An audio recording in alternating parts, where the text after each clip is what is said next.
This video is a very, very quick one. And just to answer the question of how you start hypnotic questioning sessions effectively, there is one question that starts things off. And today I'm going to give you other tips to ensure that you utilize this the best way possible.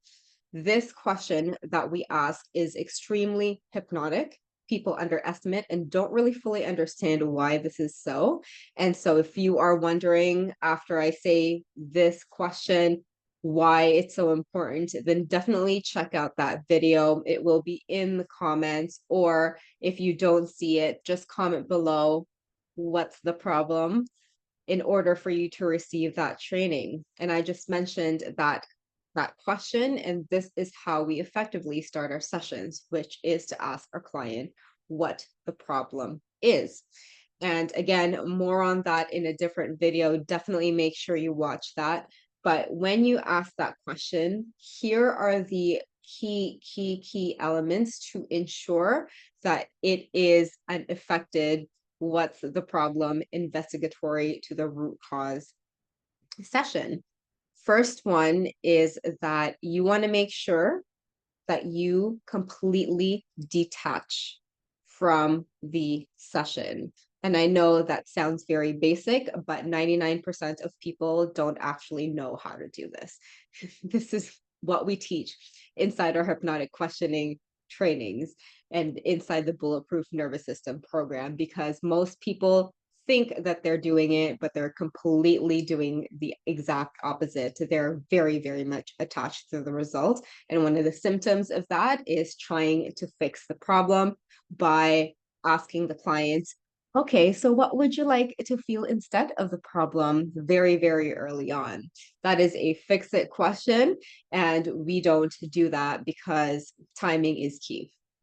And that's not how you effectively set up a session. So you want to detach from the actual session. Any of your beliefs is not going to come in, any of your emotions, feelings, opinions about what the client should do or what the root cause is. Very, very important. That is the biggest thing. Any belief or assumption you have with regards to a client's root cause and what it could be is a no-no. The biggest example for this is going into a client session and expecting that they're going to have childhood trauma right away. No, you do not want to assume that right away. Could you be potentially right? You could be. But let me tell you, upon hundreds of sessions, it's not always the root cause. Here's I'm going to repeat that. It's not always the root cause. Therefore, by putting your assumptions into the session, you are potentially denying that client of the actual transformation they need because you have assumed something could be an educated guess, but it's still a guess nonetheless. Detaching is the best and fastest way that you can help your clients and is the most important part of the session to ensure that you start it effectively.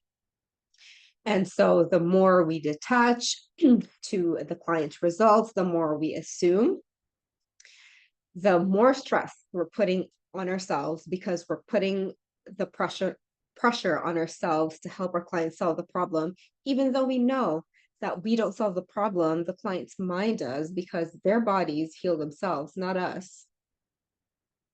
So why are we doing? Why are we doing that, right? So detaching is going to be very, very important. Otherwise, we just unnecessarily stress ourselves out. We get to a point where we dread the sessions, even though we absolutely love working with clients. It makes us closer to that burnout. And instead, if you just detach, then it makes your sessions a lot more fun because there is no added pressure. Plus, you actually do your job of helping your client transform right then and there, and you leave your sessions knowing that your client receives a result that they asked for.